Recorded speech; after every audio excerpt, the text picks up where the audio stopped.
శుభ్రమైన కైలాసం ఉండగా, ఇంత ఐశ్వర్యం ఉండగా, చింతామణి గృహం ఉండగా శ్మశానంలో ఎందుకుంటున్నారని అడిగింది. అడిగితే ఆయన చెప్పాడు, పార్వతి బతికున్న నాళ్ళు అన్ని చోట్లకి వెడతారు, ఏమీ తోచట్లేదు, శ్మశానానికి వెళ్ళొద్దామని ఎవరు రారు పార్వతి.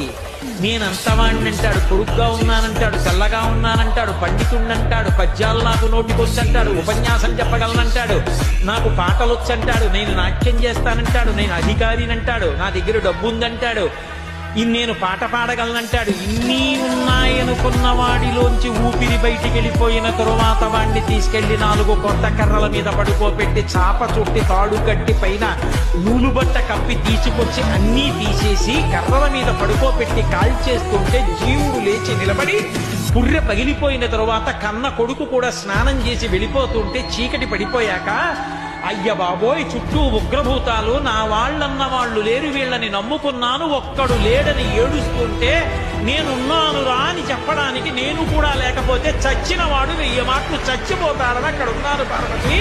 శుభ్రమైన కైలాసం ఉండగా, ఇంత ఐశ్వర్యం ఉండగా, చింతామణి గృహం ఉండగా శ్మశానంలో ఎందుకుంటున్నారని అడిగింది.